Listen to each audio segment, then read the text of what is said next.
Bueno, en el video anterior vimos la primera parte de la ley de Ohm. Llegamos a explicar la idea de corriente eléctrica, como ese flujo de electrones que va de un lugar a otro, y tensión eléctrica o voltaje o diferencia de potencial eléctrico, que es la diferencia de cantidad de electrones que hay entre una parte y otra. Entre un sector y otro de un circuito hay una diferencia de potencial o voltaje que se mide en volts. La corriente eléctrica se mide en amperes. Muy bien. Bueno, entonces, ahora vamos a continuar con la ley de Ohm. La ley de Ohm tiene tres elementos que analiza: la tensión o voltaje, la corriente eléctrica, y el tercero es la resistencia eléctrica.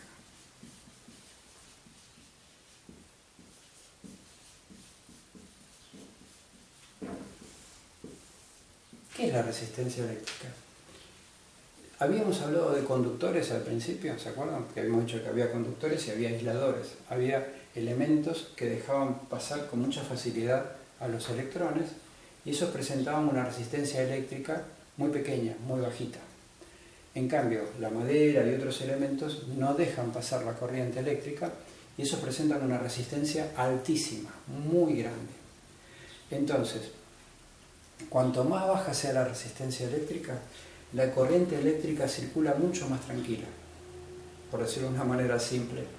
En cambio, cuando hay obstáculos, o sea, cuando hay materiales aislantes que no me permiten que la corriente eléctrica pase con dificultad, la resistencia eléctrica es alta. Esa resistencia eléctrica se mide en algo que se llama ohm, ¿sí? Y el símbolo del ohm es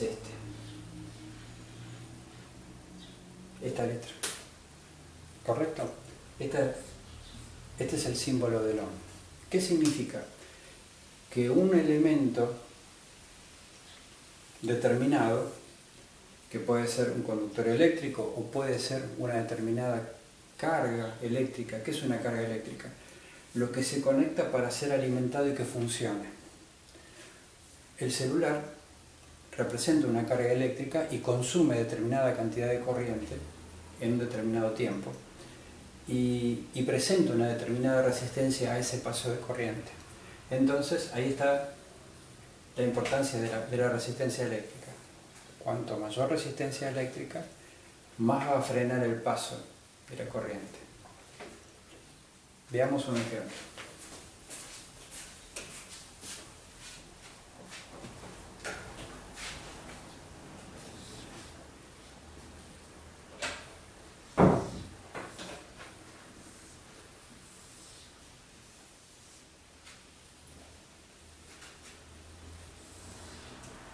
Hagamos de cuenta que acá hay un tanque de agua a una determinada altura. Este es un paralelismo que puede ayudar. Ese tanque de agua tiene un agujerito y el agua tiene una determinada altura del tanque, ¿no? Está a una determinada altura. Y aparte el tanque está a una determinada altura del agua, del piso. ¿Qué pasa? Si yo saco el corcho, saco el tapón, va a empezar a salir el agua hacia abajo. Va a empezar a salir el agua hacia abajo. ¿Sí? Y abajo, bueno, va a ser recibida en un recipiente, no importa. Si el agujero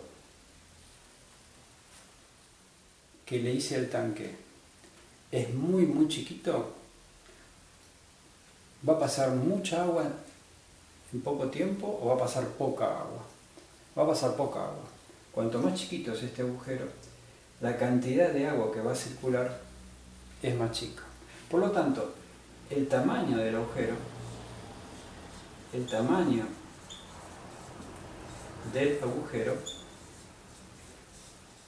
me está representando la resistencia eléctrica. La resistencia. ¿A qué? al paso del agua, en este caso al paso de los electrones. Entonces, cuanto más chiquita es el agujero, más grande es la resistencia que le presenta al paso del agua. Por lo tanto, la cantidad de agua que va a caer acá por minuto va a ser menor. Esta cantidad de agua, este flujo de agua, está representando la corriente eléctrica.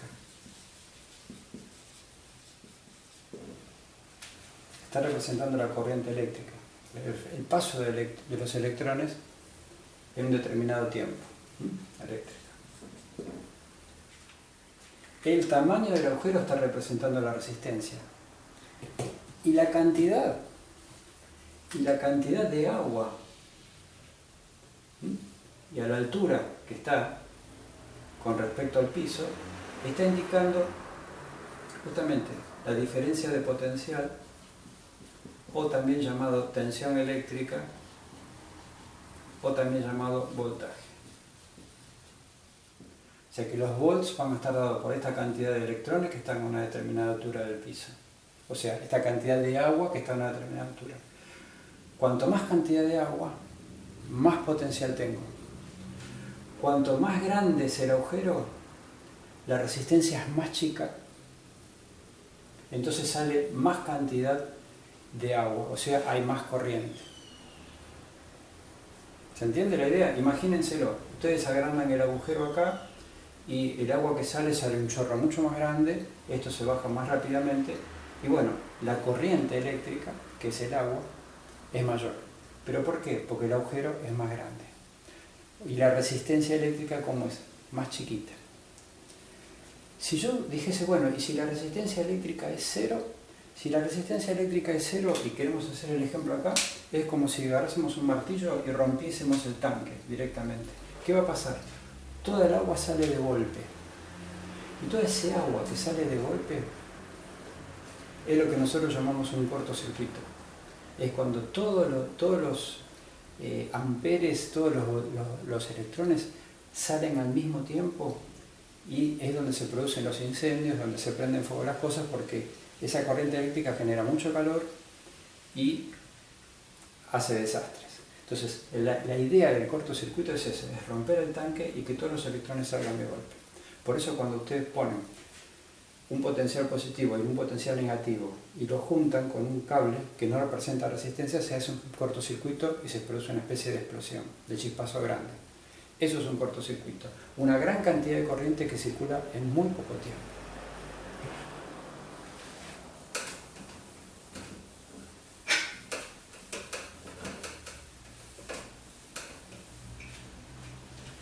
Si ustedes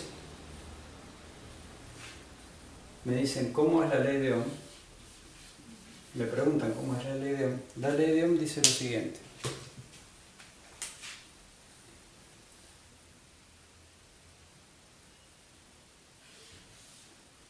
La tensión eléctrica, el voltaje,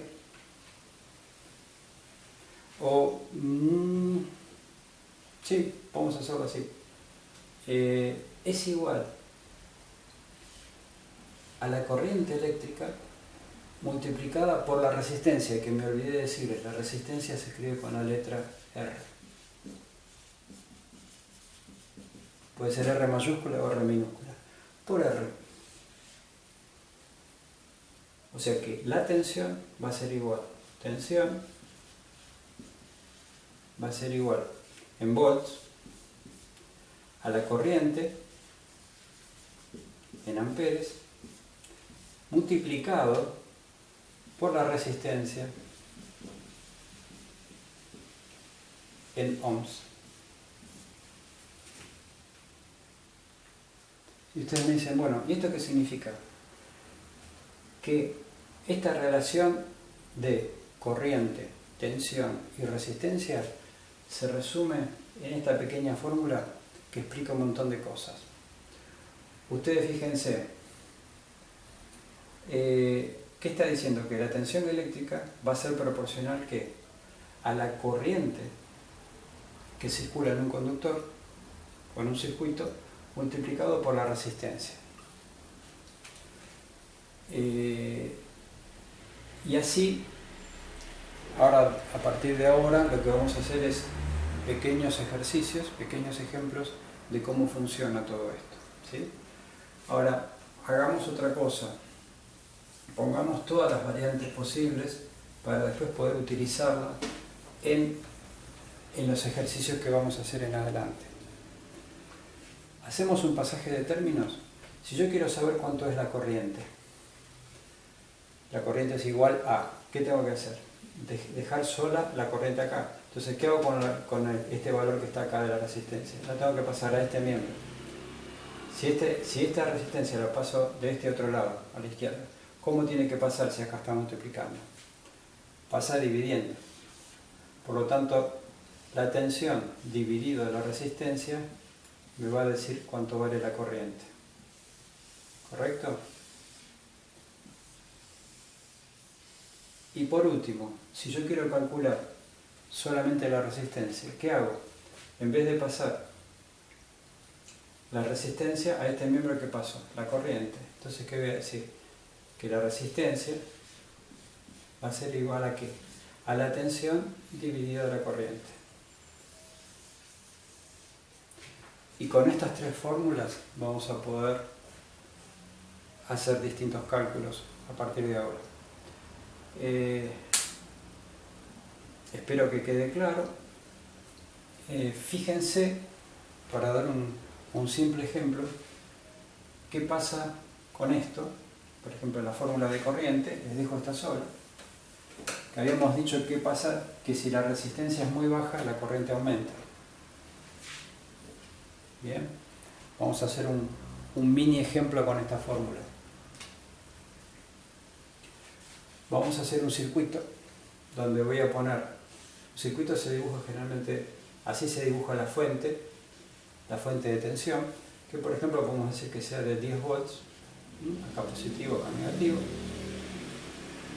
Acá va a haber, estos son conductores, acá va a haber una resistencia eléctrica, este es el símbolo de la resistencia eléctrica, R, que esa resistencia eléctrica puede ser el celular, puede ser una plancha, puede ser el lavarropas, puede ser cualquier cosa. Y bueno, esa resistencia R vamos a hacer de cuenta que vale 100 ohms. Entonces, sé cuánto vale la tensión, 10 volts. Sé cuánto vale la resistencia, 100 ohms. ¿Puedo calcular cuánto vale la corriente? Sí. Simplemente reemplazo estos términos. Entonces puedo decir que la corriente va a ser igual a la tensión, 10 volts, sobre la resistencia que se pone al paso de la corriente. Son 100 ohms. O sea que esto da ¿cuánto? ¿Cuánto va a dar? Y igual a 0,1 amperes. ¿Cuándo? Cuando la resistencia vale 100 ohms. Cuando la resistencia vale 100 ohms. ¿Qué pasa si la resistencia ahora vale 1 ohm? O sea, la resistencia es mucho más chiquita, presenta mucha menos resistencia al paso de corriente. ¿Va a pasar más corriente o menos? No, va a pasar más, porque estoy abriendo el agujerito del tanque, ¿se acuerdan? Está pasando más cantidad de corriente. ¿Cuánta más? Vamos a ver. Reemplazamos I igual a 10 volts dividido la resistencia. Pero la resistencia es 1 dividido 1 ohm. ¿Cuántos amperes van a ser? 10. 10 amperes. Fíjense, de 0,1 pasó a 10, se aumentó 100 veces. ¿Por qué? Porque la resistencia eléctrica pasó a ser 100 veces más chica. Es directamente proporcional. Si la resistencia es 100 veces más chica, la corriente es 100 veces más grande. Y viceversa. Espero que les haya quedado claro.